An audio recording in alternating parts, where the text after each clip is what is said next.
En tant que photographe commercial, j'ai souvent l'impression d'avoir le métier le plus enviable du monde. Mais pas aujourd'hui. Malgré ma passion pour ce métier, il y a des moments où je dois me rappeler pourquoi je l'aime. Au lieu de capturer de superbes clichés de mannequins sur les rives pittoresques de Peoria pour une ligne de vêtements féminins, je me suis retrouvé à rouler sur l'I-55, à 1 heure de ma maison d'Arlington Hills, une charmante banlieue de Chicago. J'avais méticuleusement planifié une séance photo de 3 jours, allant même repérer les lieux le week-end précédent pour cartographier la trajectoire du soleil. Nous avions réservé 2 des mannequins préférés du client, venus de New York et d'Atlanta. Mais à l'arrivée, aucune n'était présente.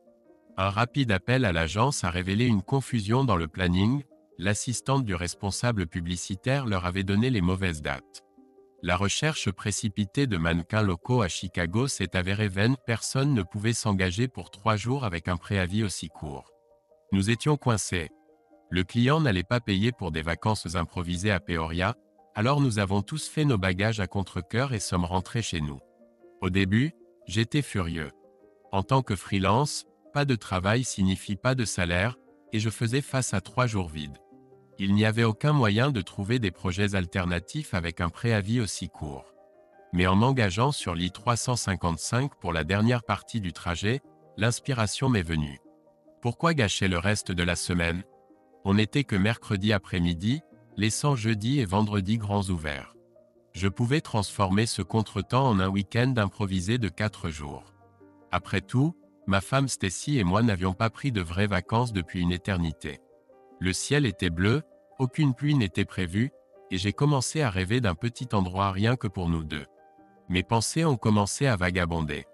Je nous imaginais assis sur un balcon privé, quelque part, sirotant un verre de vin en regardant un magnifique coucher de soleil. J'ai commencé à réfléchir aux endroits où nous pourrions aller spontanément. Le problème était que je ne voulais pas simplement aller dans un hôtel ou un motel, je voulais quelque chose d'intime et de romantique. Je me grattais encore la tête quand je me suis garé dans le garage. C'était presque l'heure du dîner. Je pensais que Stacy serait dans la cuisine. On peut entendre la porte du garage s'ouvrir et se fermer de n'importe où au rez-de-chaussée, alors je me demandais pourquoi elle n'était pas dans l'encadrement de la porte à me demander pourquoi j'étais rentré. Elle doit être à l'étage, ai-je pensé en entrant dans la cuisine vide. On ne peut pas entendre la porte du garage depuis la chambre à l'étage. J'allais la surprendre quand j'ai entendu le bruit de talons frappant le sol carrelé du couloir au bas des escaliers. J'ai tourné au coin et je l'ai vue devant le miroir. L'image devant moi m'a cloué sur place. Apparemment, elle était allée chez le coiffeur. Ses beaux cheveux ondulés blonds vénitiens tombaient librement sur ses épaules. Autour de son cou délicat pendait le collier de perles que je lui avais offert pour notre anniversaire et son maquillage était impeccable. La légendaire petite robe noire lui arrivait à peine aux genoux et l'ensemble était complété par des bas de soie noirs avec une sorte de motif. Une paire d'escarpins noirs à talons de 10 cm produisait le bruit que j'avais entendu. Quand ma mâchoire est tombée, elle a vu mon reflet dans le miroir et a littéralement crié « Shane, que fais-tu à la maison ?» Même de là où j'étais, je voyais l'horreur sur son visage reflété dans le miroir. J'ai une meilleure question. Où vas-tu habillée comme ça? Je l'avais vraiment prise par surprise. Elle s'est mise à bégayer mais le mieux qu'elle ait pu dire était « chérie, je sortais juste avec les filles. » Elle aurait dû savoir à quel point cela sonnait ridicule avant même que les mots ne quittent sa bouche. « Avec les filles, tu te fous de moi? Réponds-moi, bordel, où vas-tu et qui est ce salaud avec qui tu as rendez-vous ?»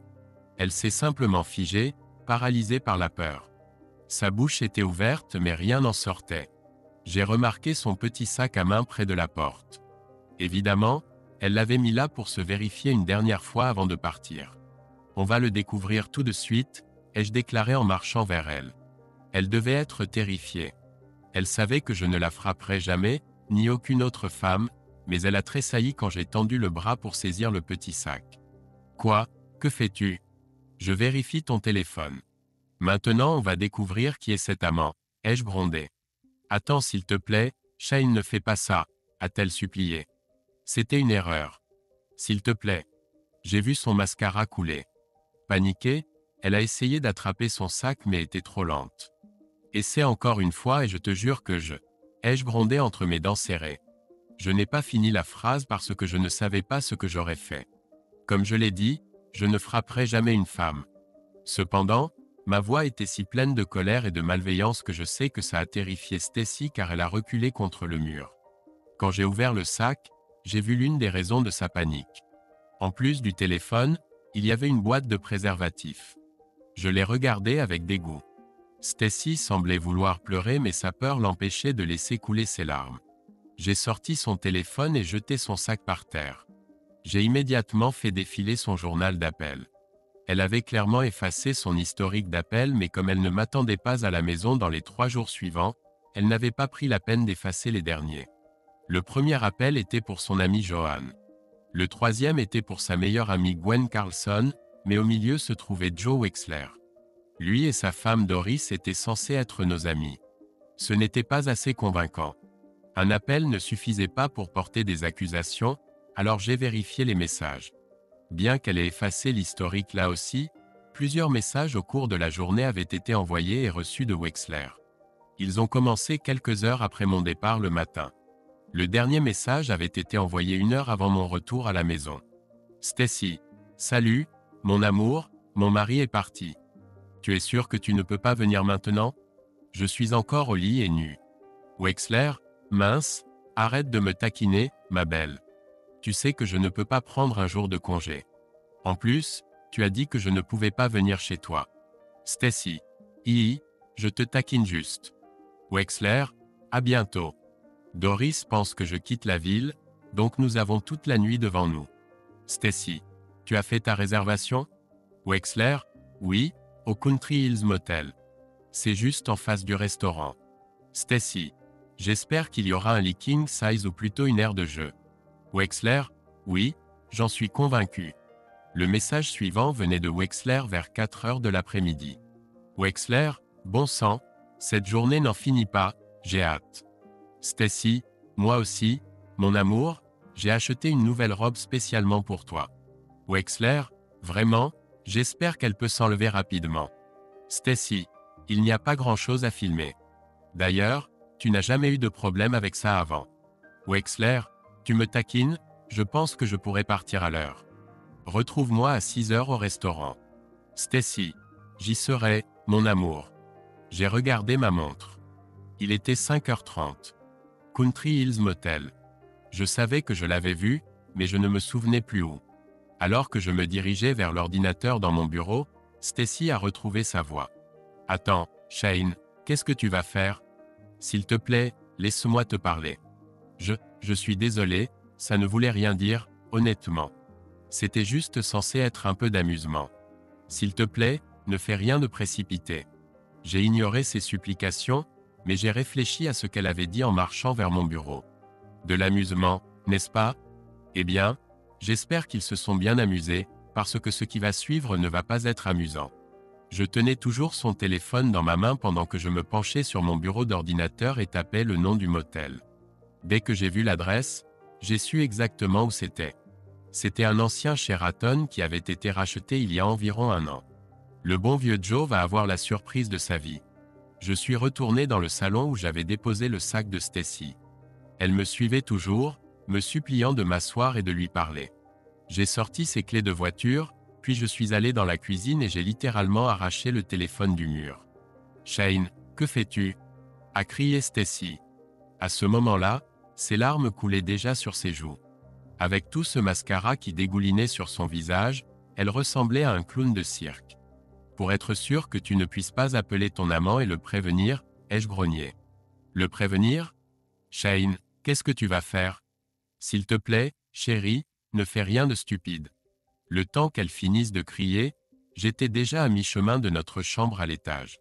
J'ai attrapé le téléphone sur la table de nuit et j'ai tiré fort, arrachant le cordon du mur et cassant le connecteur en 2. « Shane, arrête s'il te plaît, supplia-t-elle. Tu me fais peur. » Je me suis dit, bon, peut-être qu'elle réfléchira à 2 fois avant de tromper son prochain mari. Il n'y avait plus rien que je puisse faire. Je savais qu'elle pouvait courir chez les voisins et utiliser leur téléphone, mais j'ai parié qu'elle ne connaissait pas le numéro par cœur. Avec les téléphones portables aujourd'hui, qui retient les numéros? Et puis, comment pourrait-elle dire à son amant que son mari était en route pour lui botter les fesses devant les voisins?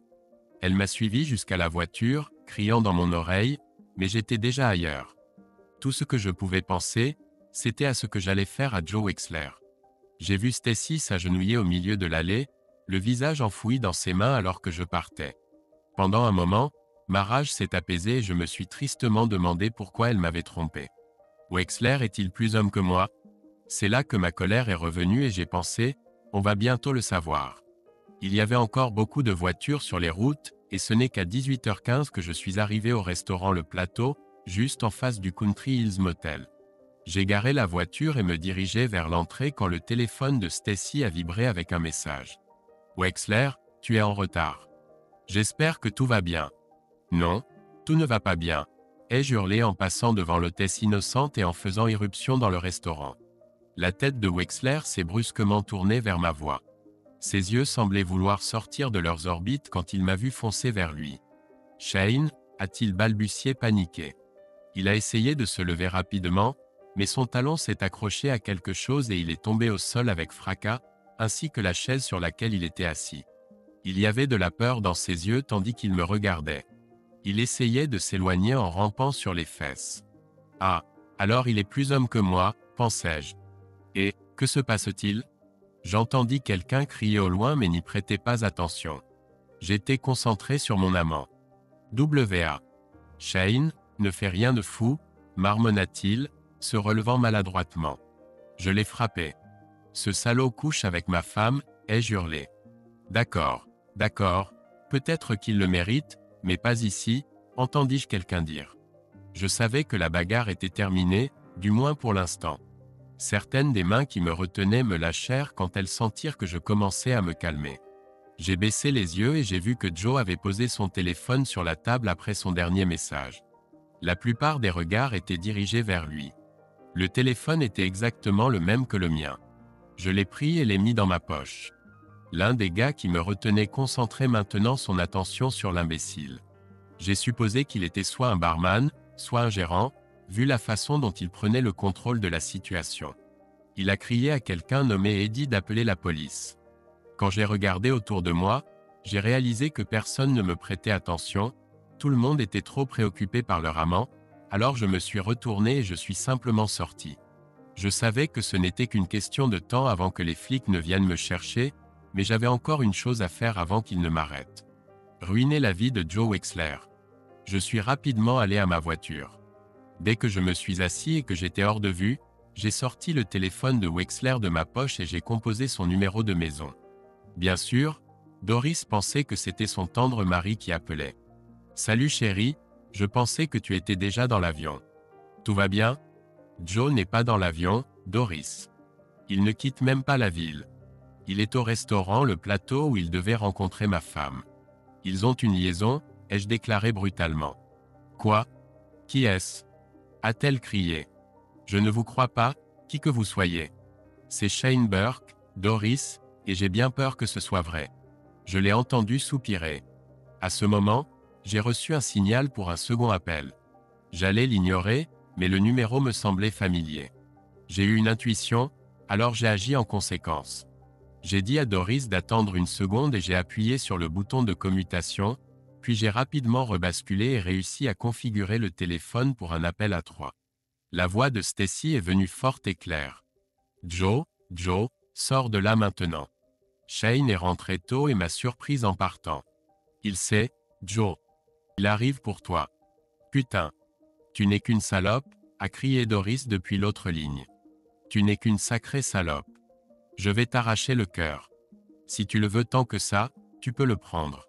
Il y eut une courte pause avant que Stacy ne réalise qu'elle parlait à Doris. Non, cria Stacy. Je l'entendis recommencer à pleurer. J'entendis qu'il y avait quelqu'un d'autre dans la pièce avec elle. Je soupçonnais que c'était Gwen, la meilleure amie de Stacy. J'ai vérifié son numéro sur le téléphone de Stacy. Il correspondait au numéro d'où elle appelait. Elle habite à environ 5 km de chez nous. Stacy est probablement allée chez elle pour utiliser son téléphone parce qu'elle ne voulait pas que nos voisins sachent ce qu'elle avait fait. De plus, nous faisions tous partie du même cercle d'amis, et Gwen avait sûrement le numéro de Wexler.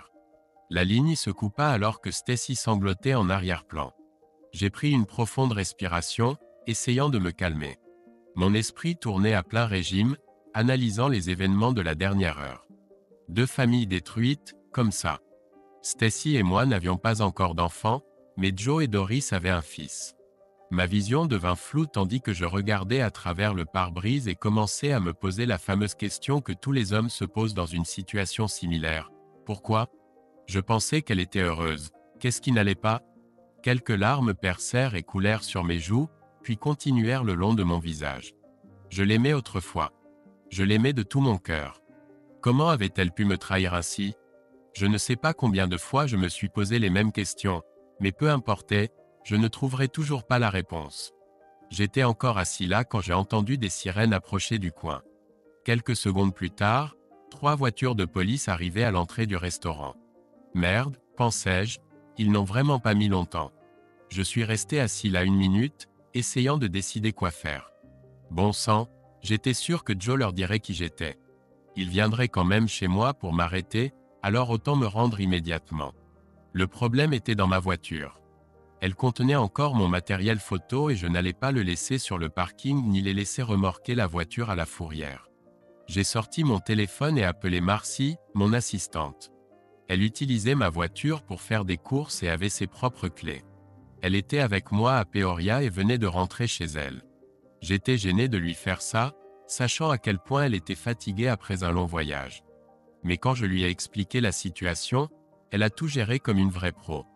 Elle a dit qu'elle serait au restaurant dans une demi-heure, qu'elle laisserait sa voiture sur le parking et ramènerait la mienne chez moi. Je lui ai donné le code pour qu'elle puisse garer la voiture dans le garage. Quand elle aura fini, elle prendra un taxi jusqu'à sa voiture et ajoutera le coût du taxi à sa note de frais. Parfois, je ne sais vraiment pas ce que je ferais sans elle. Depuis que le problème de la voiture était résolu, je n'avais plus d'excuses. Je suis retourné au restaurant. Avec 3 voitures de police garées à l'entrée, je m'attendais à ce que l'endroit soit envahi de policiers, mais tout semblait normal. J'ai regardé autour de moi et j'ai vu un type qui pointait vers le bar. Ils sont tous retournés là-bas, m'a-t-il dit.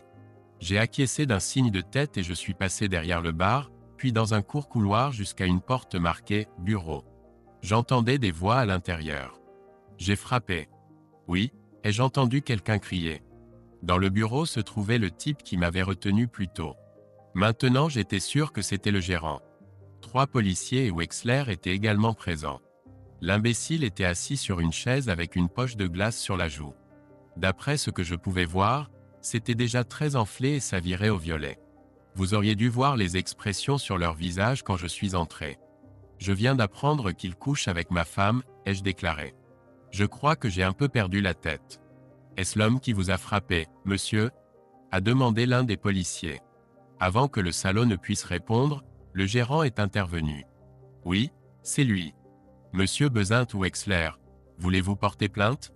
A demandé le même policier. Il devait être plus âgé que les autres car c'est lui qui posait toutes les questions. Wexler restait silencieux. Je pense qu'il réfléchissait à comment cacher tout ça à sa femme. J'ai décidé de lui ôter cette idée de la tête. Il m'a regardé quand j'ai commencé à parler. Si tu as peur que Doris l'apprenne, elle le sait déjà, ai-je dit en lui lançant son téléphone. Par réflexe, il l'a attrapé de sa main droite. Le reconnaissant, il s'est penché sur sa chaise et s'est mis à sangloter comme un enfant. Si je ne détestais pas autant ce salaud, j'aurais presque pu avoir pitié de lui. Monsieur Kens Wexler. Le policier a recommencé à lui poser la même question. Non, non, a sangloté le salaud, secouant la tête de gauche à droite. Son visage était caché dans ses mains. Le policier s'est tourné vers le gérant. Et vous ? Il a causé du désordre dans votre restaurant.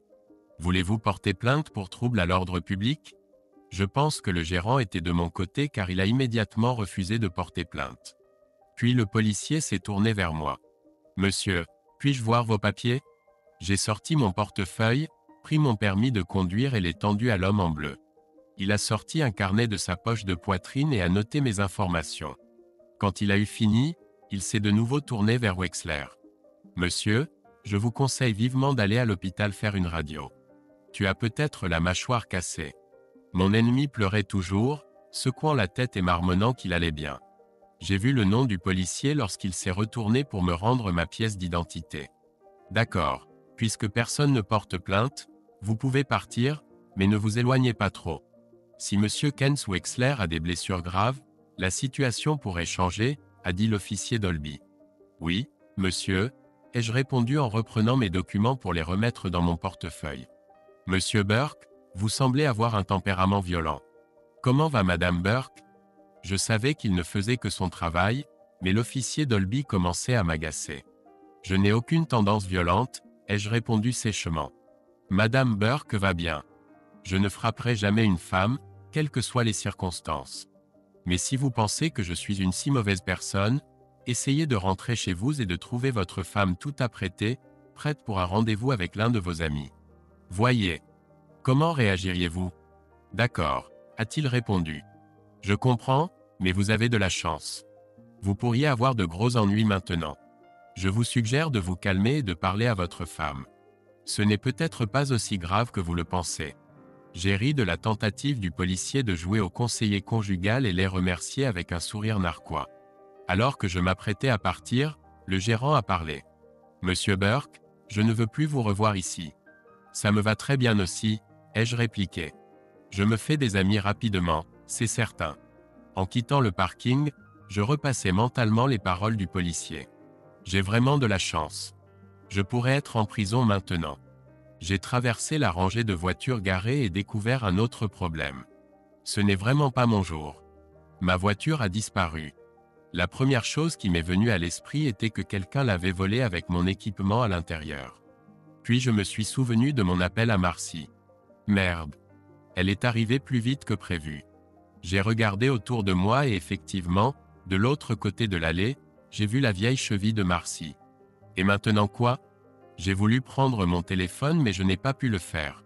Je savais à quel point elle était fatiguée et l'appeler pour lui dire que tout cela était en vain ne semblait pas être une bonne idée.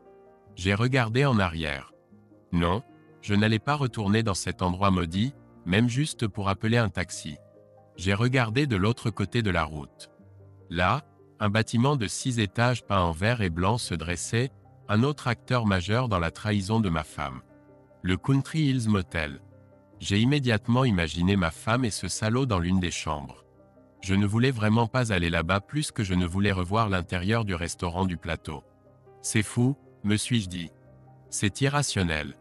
Je ne peux pas blâmer le bâtiment pour ce qui se passe à l'intérieur de ses murs. J'ai traversé la route et suis entré par la porte principale.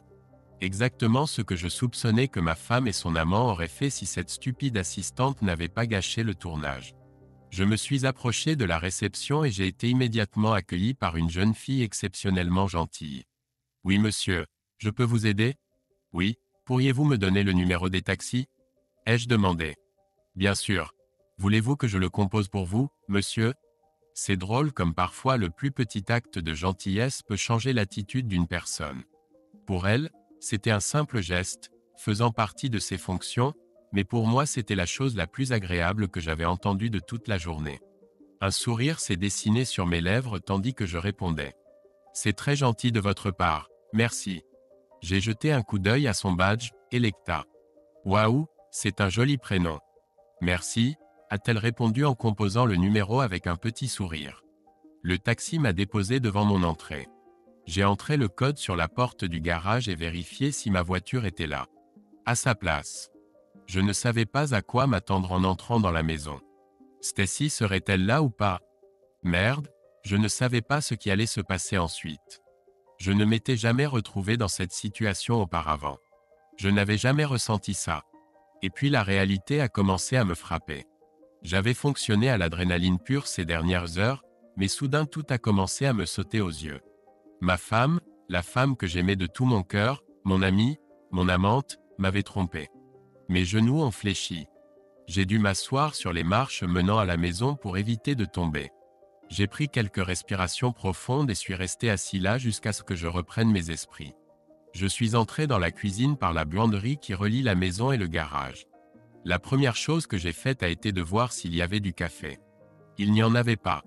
Bien sûr, me suis-je dit, elle ne t'attendait pas à la maison. Rappelle-toi, idiot, pourquoi l'aurait-elle préparé?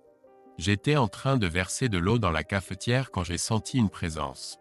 J'ai regardé vers la porte du salon. « Gwen, que fais-tu ici? Où est Stacy? » Apparemment, elle avait une clé de notre maison que ma femme lui avait donnée. Désolé, je ne voulais pas te déranger. Je n'ai pas vu ta voiture et je pensais que tu étais parti. Stacy m'a donné la clé et m'a demandé de récupérer quelque chose pour elle. Elle a peur de rentrer à la maison, Shane. Elle est morte de peur. A répondu sa meilleure amie. Celle de ma femme. C'est n'importe quoi. Je n'ai jamais levé la main sur elle ni sur aucune autre femme. Elle sait parfaitement que je ne la frapperai jamais.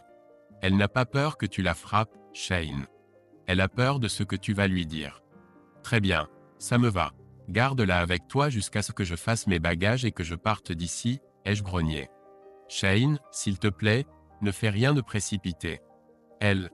Imprudente, stupide, folle. Tout le monde est tellement inquiet, me disant comment je ne devrais pas réagir au fait que ma femme couche avec un autre homme. Dis-moi, Gwen, comment devrais-je me comporter? J'aimerais savoir parce que je n'aurais jamais pensé me retrouver dans cette situation. Jamais. Gwen baissa la tête, se dirigea vers l'une des chaises de la cuisine et s'assit. Je peux avoir une tasse de café quand il sera prêt? Demanda-t-elle. Bien sûr, répondis-je, en ajoutant la dernière cuillère de café et en allumant la cafetière. Je m'approchai et m'assis sur la chaise en face de Gwen. Maintenant que la plupart de l'anxiété était passée, la dépression commençait à s'emparer de moi. Je ne comprends pas. 3 jours, je ne devais être absent que 3 jours. Elle n'a pas pu garder ses jambes fermées pendant si peu de temps. Pourquoi? Pourquoi a-t-elle jeté notre mariage aux ordures comme ça? Étais-je un si mauvais mari? Shane, si tu étais un mauvais mari, elle ne serait pas aussi bouleversée. Si elle a appelé Joe dans un tel état de panique, ce n'était pas pour lui. Elle s'inquiétait pour toi, de ce que tu allais faire, dans quel genre de problème tu pourrais te mettre. Elle dit qu'elle ne t'a jamais vu aussi en colère. Ah oui? Eh bien, ce n'est certainement pas pour moi qu'elle s'est habillée comme ça, et elle ne pensait certainement pas à moi quand elle couchait avec Joe Wexler. Gwen ne savait pas quoi répondre à cela, et que pouvait-elle dire? Je restais assis à fixer le sol pendant quelques minutes, attendant que le café soit prêt. Puis il m'est venu à l'esprit que je pourrais être assis avec une complice. Gwen, tu étais au courant? Tu savais qu'elle me trompait? Non, Shane, honnêtement, je ne savais rien jusqu'à aujourd'hui. J'étais toujours méfiant. Merde, ma femme m'a menti. Qu'est-ce qui me fait penser que sa meilleure amie me dira la vérité? Gwen vit le scepticisme sur mon visage. Tu ne me crois pas, n'est-ce pas? Je ne sais plus quoi croire, Gwen. Tu devrais peut-être partir. Prends ce que tu es venu chercher et va-t'en. Je ne veux voir personne en ce moment. Je sais qu'elle était un peu choquée. En temps normal, je suis un gars plutôt amical. Shane, ne laisse pas ça changer qui tu es. Je ne laisserai jamais. Ça m'a déjà changé, ai-je répliqué. Je n'ai frappé personne depuis la 5e, et aujourd'hui j'ai aimé ça. Tu l'as frappé? Tu as frappé Joe? Exactement, je l'ai frappé. Si nous avions été seuls, je l'aurais battu en bouillie et j'aurais savouré chaque instant. Tu vas être arrêté? J'ai remarqué une note de réelle inquiétude dans sa voix. Je ne pense pas, du moins pas pour l'instant. Les flics sont venus, mais Wexler a refusé de porter plainte. Qui sait, peut-être qu'il changera d'avis plus tard, je ne sais pas. Je suis désolé pour Doris et leur fils, elle m'a regardé dans les yeux. Et bien sûr pour toi aussi.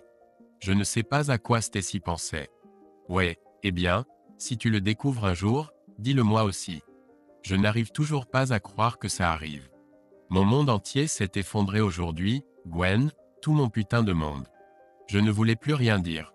Je suis désolé, Gwen. Si tu ne savais vraiment rien de la liaison de Stacy, alors je m'excuse. Mais si je découvre un jour que tu étais au courant, je jure que je ne te parlerai plus jamais de ma vie. Maintenant, s'il te plaît, pars. Désolé, je veux juste être seul. Gwen avait l'air triste en se levant de sa chaise. D'accord, je vais monter chercher quelque chose pour elle, puis je partirai. Avec un gargouillis et un crachotement, la cafetière termina son travail, transformant miraculeusement l'eau du robinet en un élixir magique, juste au moment où Gwen revenait avec la petite valise de Stacy. Shane, Que veux-tu que je dise à Stacy? Peut-elle rentrer à la maison? Non, je ne veux pas la voir. Je ne veux pas lui parler. Je ne veux plus rien avoir à faire avec elle maintenant. Garde-la chez toi ou. Je ne pouvais pas penser à autre chose. Je ne sais pas, Elle a une carte de crédit. Qu'elle aille à l'hôtel pendant quelques jours si tu ne veux pas d'elle. Dis-lui qu'elle peut rentrer vendredi soir. Tu ne seras pas là alors? Demande à Gwen. Non, je vais probablement m'installer temporairement dans l'arrière-salle du studio, au moins jusqu'à ce que je trouve un appartement. J'ai raccompagné Gwen, morose, jusqu'à la porte. Écoute, Gwen, je suis désolé d'avoir craqué comme ça. J'aimais vraiment Stacy de tout mon cœur. Je n'aurais jamais pensé qu'elle ferait quelque chose comme ça. C'est quelque chose que je ne pourrai jamais oublier ni pardonner. Notre mariage s'est terminé si rapidement. Dis-lui ça. Dis-lui que je verrai l'avocat lundi, d'accord? J'ai vu la tristesse sur le visage de Gwen. C'était une bonne amie. Je lui dirai, Shane, je suis désolé, dit-elle en sortant. C'est mal. Vous vous aimez. C'est tout simplement mal, furent ses derniers mots en se dirigeant vers sa voiture. Je me sentais triste de l'avoir presque mise à la porte. J'aimais bien Gwen et son mari Jerry. Je ne les connaissais pas aussi bien que Stacy, mais nous étions sortis ensemble quelquefois. Je doutais vraiment qu'elle ait été au courant de la liaison de Stacy. Je ne pouvais pas en être sûr de toute façon, et dans l'état d'esprit où j'étais, je ne voulais être avec personne. Je suis retourné à la cuisine et me suis servi du café. Je me suis assis à la table de la cuisine et, regardant vaguement par la fenêtre, je me suis mis à réfléchir. Je ne peux même pas dire à quoi je pensais. Rien n'avait de sens. Pourquoi? À quoi diable pouvait-elle bien penser? Mon esprit était quelque part très loin. Mon estomac affamé m'a finalement sorti de ma torpeur. La seule pensée cohérente que j'avais eue ces dernières heures était la réalisation que j'avais faim. Avec tous les problèmes liés à la recherche de modèles plus tôt dans la journée, je n'avais pas déjeuné. Merde, je n'avais rien mangé depuis la réunion d'équipe à 6 heures du matin. Est-ce que tout cela s'était vraiment passé ce matin? Ma vie s'était-elle vraiment effondrée en moins d'une journée? Je ne voulais pas cuisiner, et bien sûr je ne voulais aller nulle part. En fait, même si j'avais faim, je n'avais pas envie de manger. J'étais juste tellement perdu. Bon, il fallait que je mange. J'ai regardé l'horloge et je n'arrivais pas à croire qu'il était presque 10 heures. J'avais dû rester assis à mon bureau pendant quelques heures sans m'en rendre compte. Il y avait un petit restaurant près de chez moi qui restait ouvert jusqu'à minuit. La nourriture y était grasse et chère, mais je m'en fichais. J'avais juste besoin de quelque chose dans l'estomac. Quand je suis entré, l'endroit était presque vide. Un jeune couple était assis dans un box près de la fenêtre et un homme âgé était assis au centre du comptoir. Je me suis assis au bout. Une femme d'âge mûr et replète s'est approchée avec un menu et une cafetière. En silence, j'ai retourné ma tasse de café et regardé ce que je voulais manger. Ça n'a pas pris longtemps. Au moment où elle versait le café, j'avais passé ma commande. En attendant ma nourriture, mon esprit a commencé à chercher dans l'avenir. Maintenant que j'avais laissé partir la majeure partie de la colère, la douleur et le ressentiment commençaient à remplir le vide. Je me mentirais à moi-même si je pensais pouvoir rester avec elle. Je suis sûr qu'elle le sait aussi. Je n'ai jamais été doué pour pardonner et oublier. Tous ceux qui me connaissent bien le savent. Soudain, j'ai entendu une assiette atterrir devant moi. « Je vous réchauffe ça, mon chou ?» m'a demandé ma serveuse en versant le café. Elle a interrompu mes pensées et j'ai vu une assiette de steak et d'œufs devant moi. Oh oui, s'il vous plaît, mais ayant fait son travail impeccablement, elle était déjà partie au moment où j'ai parlé. Fermant mentalement la porte sur mes problèmes conjugaux, j'ai essayé de profiter de mon petit déjeuner tardif. Il était presque 23h30 quand je suis parti. Après m'être levé à 4h du matin, avoir conduit jusqu'à Poria et retour, et traversé tout ce stress physique et mental, j'aurais dû être absolument épuisé, mais il me restait probablement encore un peu d'adrénaline car je me sentais toujours agité. Je ne voulais pas vraiment retourner dans une maison vide. Après avoir démarré la voiture, j'ai essayé de choisir une direction. N'y parvenant pas, j'ai simplement démarré et je suis parti. Je n'avais aucune idée de mon itinéraire. Tout ce que je savais, c'est que je me suis retrouvé devant mon studio à 2h du matin.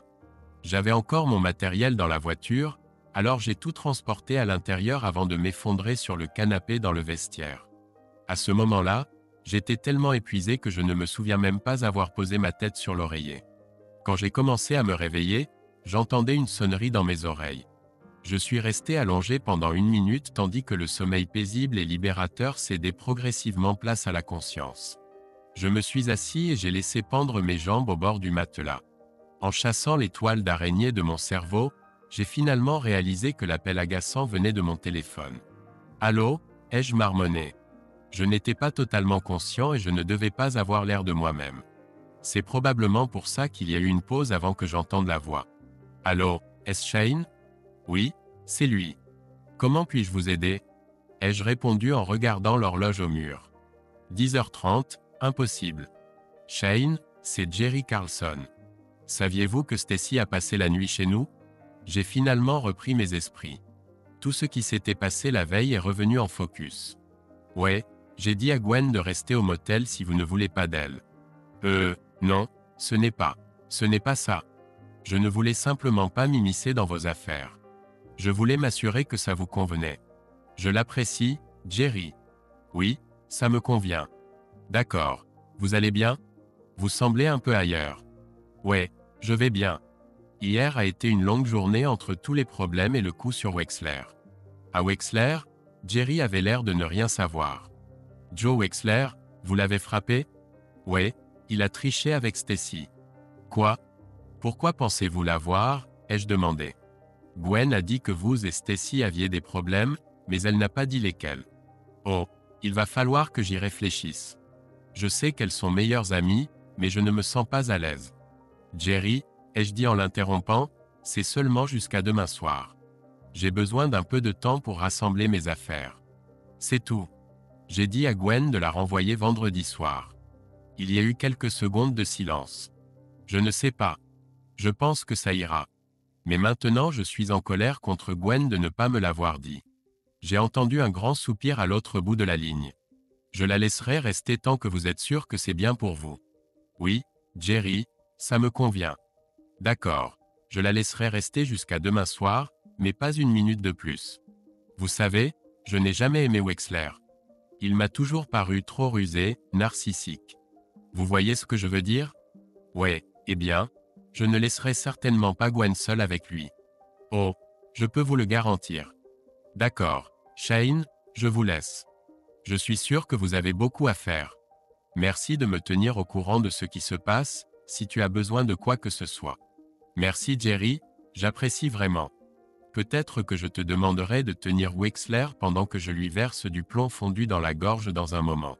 Ah, il a ri. Au moins tu n'as pas perdu ton sens de l'humour. Tu plaisantes, n'est-ce pas? J'ai ri doucement. Ouais, je pense. Ne sois pas trop dur avec Gwen, ils se connaissent depuis la 4e ou 5e année, quelque chose comme ça. Ouais, je sais. Ça m'énerve quand même, Shane. Et sur ce, il a raccroché. Je suis resté assis au bord du lit pendant quelques minutes, réfléchissant à ce que je devais faire. Je ne me souciais pas des meubles ou de ce genre de choses pour le moment, mais il y avait des choses dont j'avais besoin. Je devais prendre presque tout de mon bureau à la maison.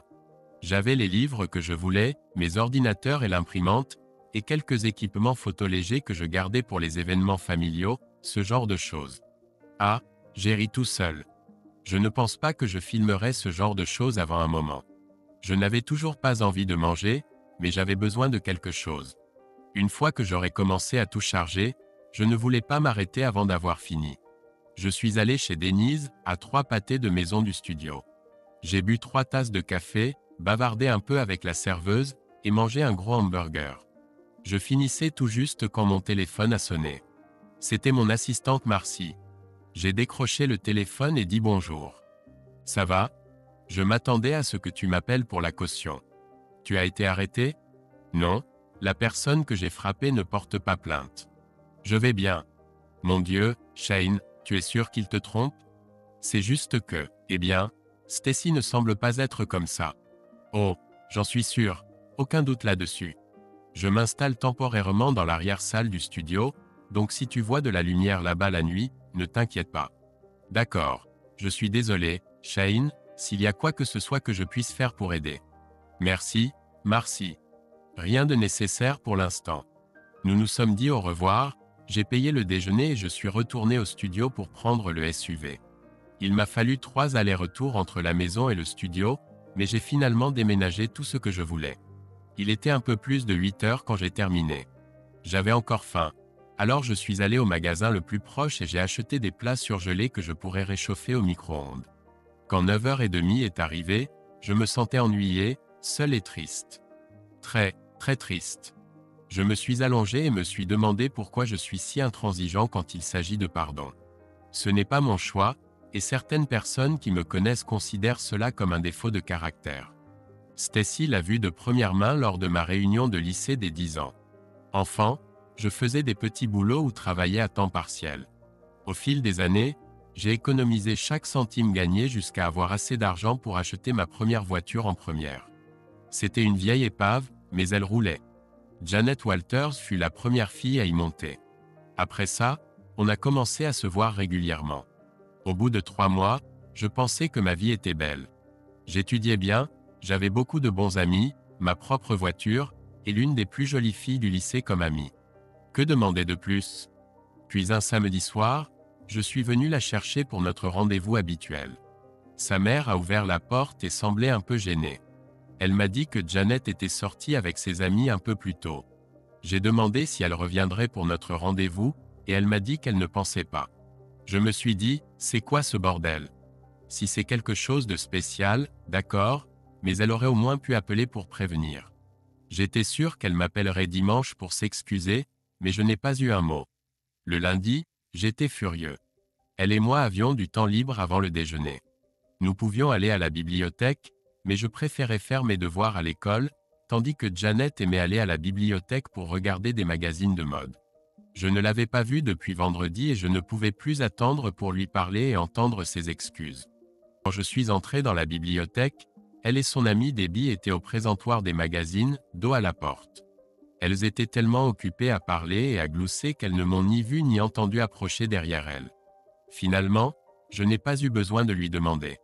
Elle parlait de samedi soir. Alors tu l'as fait, hein? Tu es sorti avec Brad Turner? Tu en as de la chance, ma fille, a dit Debbie avec un petit rire. Je connaissais Brad Turner. Il avait quelques années de plus que nous et avait déjà fini l'école.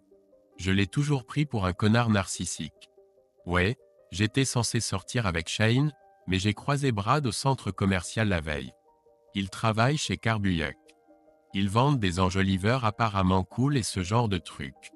Il m'a payé le déjeuner et m'a invité à sortir. Je veux dire, tu aurais dit non? Bien sûr que non, a répondu Debbie. Est-ce que Shane sait que tu es sorti avec quelqu'un d'autre? Tu plaisantes? Non, bien sûr que non. Qu'est-ce que tu lui as dit? Quelle excuse tu lui as donnée? Je ne savais pas quoi inventer. J'ai pensé dire que j'étais sorti avec des amis, mais il connaît toutes mes amies. Brad devait venir me chercher une demi-heure avant Shane, alors je suis juste parti. J'ai décidé de laisser ma mère gérer Shane. Les deux filles trouvaient ça drôle. Était-il en colère? Je ne sais pas. Je ne l'ai pas revu depuis. Maman a dit qu'il était juste surpris et qu'il est parti. Je pense que je le saurai au dîner. Que vas-tu lui dire? Oh, j'ai tout prévu, se vanta-t-elle. J'ai passé tout mon dimanche à inventer des mensonges plausibles, mais j'ai tout décidé. Vas-tu continuer à sortir avec Brad? Peut-être encore quelques fois, mais il n'est pas la personne la plus passionnante. Je m'amuse plus avec Shane. Il me fait rire et me divertit. Brad aime trop parler de lui-même. Non, je pense que tu devrais sortir avec lui à partir de maintenant, ai-je dit, interrompant leur conversation. J'ai entendu Janet dire « Oh merde !» alors que je m'éloignais. Je ne lui ai plus adressé la parole. 10 ans plus tard, elle a vu Stacy et moi à notre réunion et a essayé de me parler. J'ai simplement pris la main de ma femme et je suis parti sans dire un mot. Stacy n'en revenait pas de ma grossièreté, mais je ne pouvais pas m'en empêcher. Je ne vois pas en quoi le passage du temps a quelque chose à voir avec le pardon. Bien sûr, la douleur peut s'atténuer avec le temps, mais cela ne signifie pas qu'on oubliera, alors pourquoi pardonner? Je crois qu'il faut traiter les gens comme on voudrait être traité. Je crois aussi en la loyauté, peut-être à l'extrême. Même si j'ai déménagé 2 fois, toujours plus loin, je vais toujours chez le même coiffeur que quand j'avais 19 ans. J'ai des clients que j'ai dépassés depuis des années, mais je ne les abandonnerai pas. Je ne serai pas là où je suis aujourd'hui sans eux, et je ne vais pas les remercier en les laissant tomber, même si c'est logique d'un point de vue commercial. Je sais que les gens pensent que je suis trop dur quand il s'agit de choses comme ça, mais je suppose que c'est comme un code moral tacite pour moi. C'est qui je suis, et je ne serai pas fidèle à moi-même si j'essaie de changer pour plaire aux autres. On aurait pu penser que sachant comment j'étais, cela aurait empêché Stacy de me tromper, mais ce n'est manifestement pas le cas. J'ai senti quelques larmes s'échapper du coin de mon œil et rouler sur mon visage. Je n'ai jamais été aussi blessé. Et savoir que c'est quelqu'un qui prétendait m'aimer, c'est ce qui rend la douleur si profonde, si intense, si réelle. Je suis resté là à regarder les dalles du plafond en me demandant pourquoi. Je pense que tous les hommes dans ma situation se posent cette question, mais cela semblait tellement inattendu, sans avertissement, sans rien. Un moment j'étais un homme heureux en mariage, et le moment suivant mon mariage était terminé. Bien sûr, la première pensée concerne le sexe. Était-elle vraiment si insatisfaite? Bien sûr, si vous lisez des articles sur l'infidélité, ils diront que les femmes trompent pour des raisons émotionnelles. Je ne sais pas et je ne pense pas que ça ait vraiment d'importance. Je n'avais pas pleuré depuis l'âge de 3 ans, mais cette nuit-là, j'ai senti le goût de mes propres larmes plusieurs fois alors que j'étais allongé là à me tourmenter avec de telles questions, posant des questions sans réponse. Je finis par m'endormir. Se réveiller au bruit de la circulation urbaine plutôt qu'au chant des oiseaux est une excellente façon de mal commencer sa journée. J'ai pris une profonde respiration et me suis levé avec un long soupir déprimant pour affronter la journée. Je devrais être dans mon lit douillet avec ma Stacy blottie dans mes bras.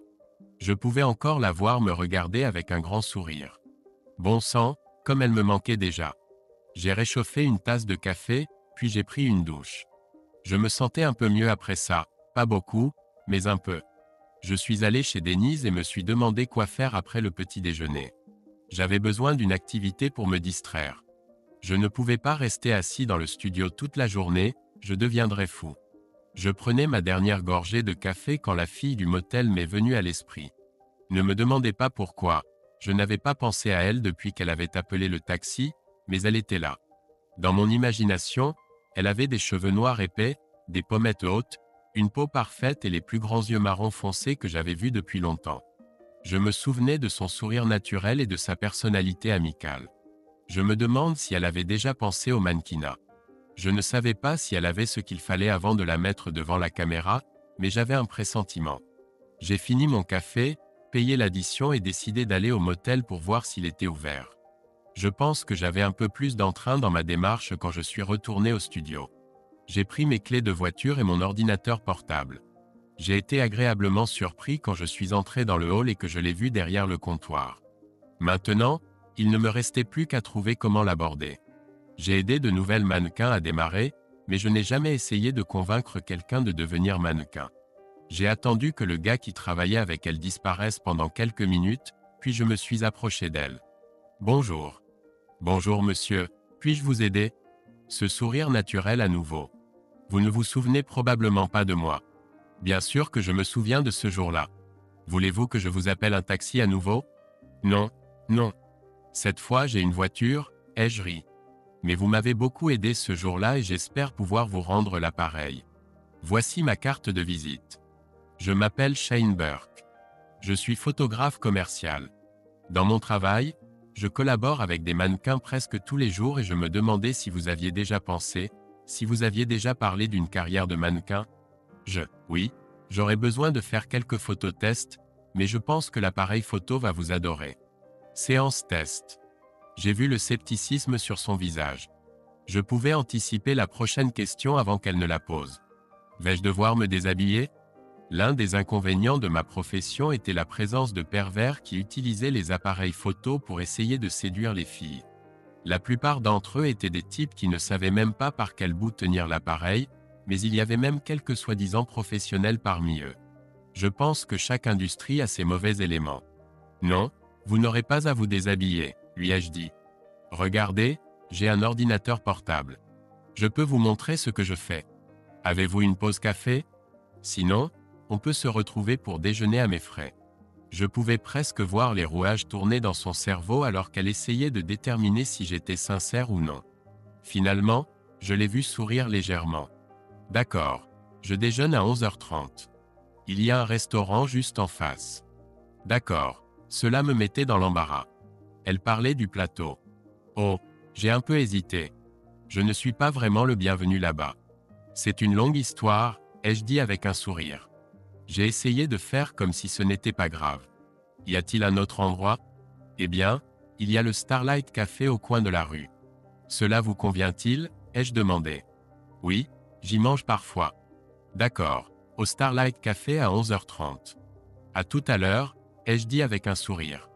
En partant, je pensais déjà à la séance photo à venir, pour laquelle elle serait idéale.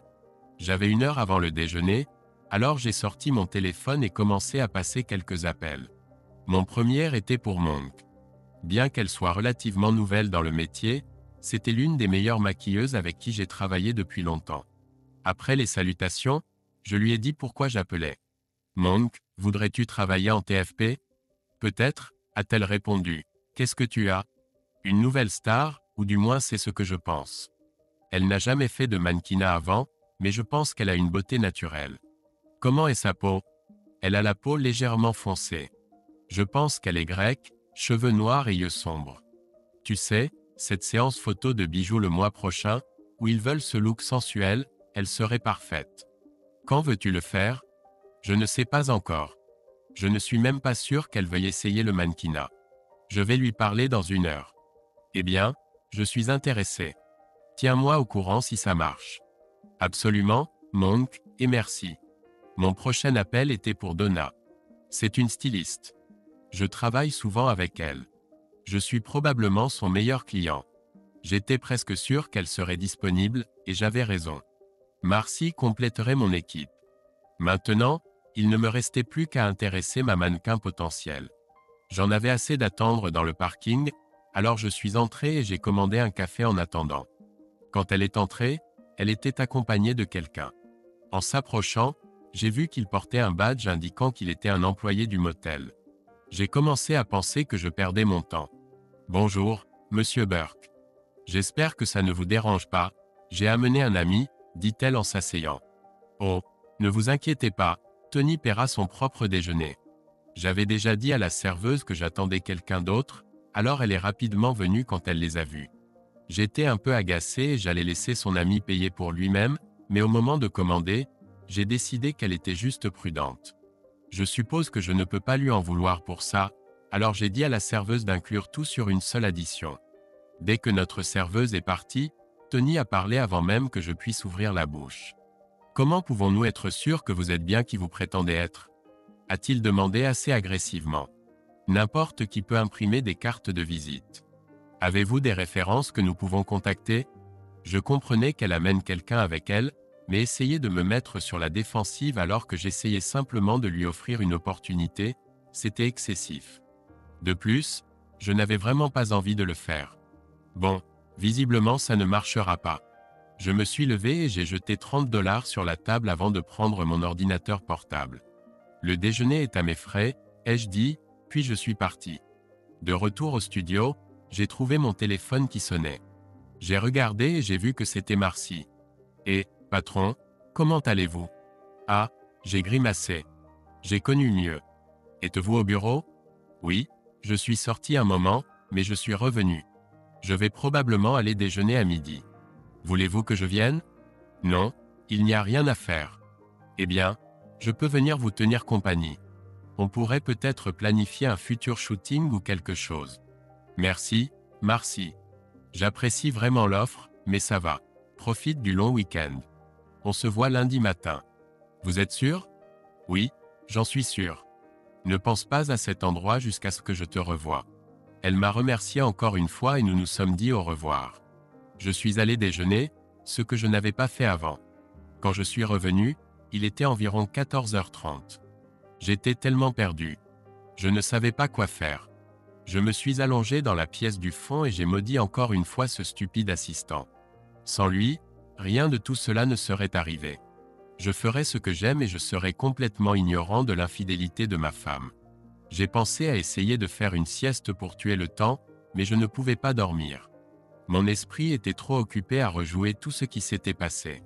Finalement, je me suis levé et je me suis assis devant l'ordinateur. Je pourrais peut-être expérimenter différentes techniques de traitement pour me distraire un moment. Il était presque 5 heures quand j'ai abandonné. Je pensais aller au cinéma quand j'ai entendu frapper à la porte. Je suis allé dans la zone de réception et j'ai regardé par la fenêtre. C'était Electra et elle était seule. J'ai ouvert la porte et l'ai laissée entrer. « Salut, dit-elle timidement. Je suis contente d'être arrivée avant que vous ne partiez. Je voulais m'excuser auprès de Tony. Il essayait juste de me protéger. Vous êtes venu ici pour vous excuser? Oui, je me sentais mal quand vous êtes parti. J'ai pensé à appeler, mais je voulais m'excuser en personne. J'étais impressionné. Je ne sais pas où elle habitait, mais c'était à 45 minutes d'ici, probablement plus pendant les heures de pointe. J'apprécie, ai-je dit. Eh bien, puisque vous êtes là, laissez-moi vous montrer le studio. Je lui ai fait une courte visite pour 2500, puis nous sommes retournés au bureau et je lui ai offert un café pendant qu'elle regardait mon site web et mon portfolio. Elle était impressionnée et commençait à être intéressée, mais était encore un peu dubitative. Est-ce que je dois signer des contrats ou quelque chose? Non, pas de contrat.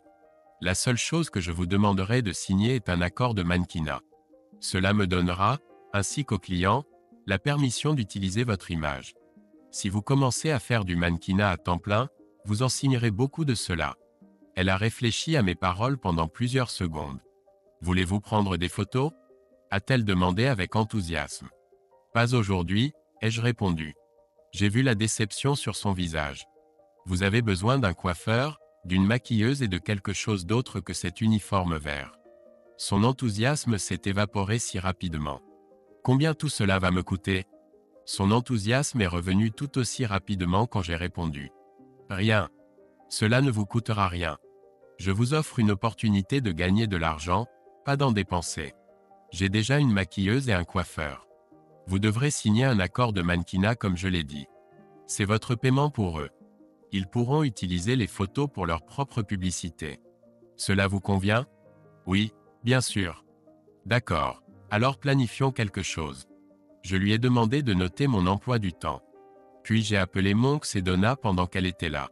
Nous avons tous convenu qu'un dimanche après-midi serait pratique, et nous avons bloqué un créneau de 4 heures pour la séance. J'ai demandé à Electra d'apporter des vêtements variés, y compris des tenues de soirée si elle en avait, et de ne pas porter de maquillage à son arrivée. Ma maquilleuse s'en occupera. Nous avons discuté encore un peu, après quoi elle m'a remercié plusieurs fois. Il était plus de 8 heures quand elle est partie. Cette petite distraction était exactement ce dont j'avais besoin. Pour la première fois en 2 jours, j'avais passé 3 heures complètes sans penser une seule fois à Stacy, et maintenant j'avais autre chose à faire. Je devais planifier une séance photo avec Electra. Je me suis assis et j'ai commencé à noter quelques idées, et avant que je ne m'en rende compte, il était minuit. Je détestais l'idée d'aller me coucher car je savais que cela mènerait à plus de misère pendant que je resterais là à penser encore. Mon Dieu, comme elle me manquait. Je me demande ce qu'elle fait. Dort-elle? Est-elle retournée à la maison? Regrette-t-elle ce qu'elle a fait? J'en étais sûr. Je l'imaginais en train de pleurer, et mon cœur se serrait pour elle. Je ne pouvais pas m'en empêcher. C'était une torture absolue, car je savais que peu importe combien je l'aimais, c'était fini. Il n'y avait aucun moyen que je puisse passer le reste de ma vie sans être sûr de la fidélité de ma femme. Aucun. D'une manière ou d'une autre, je suis tombé dans l'inconscience car la chose suivante dont je me souvenais était les bruits de la circulation matinale de la ville. Le petit déjeuner au délit était devenu une habitude. À peu près à la moitié de mon grand slam, mon téléphone a sonné. C'était encore Jerry Carlson. Je n'allais pas parler dans un restaurant et je déteste les pancakes froids, alors j'ai laissé l'appel sans réponse. Quelques secondes plus tard, il a envoyé un message.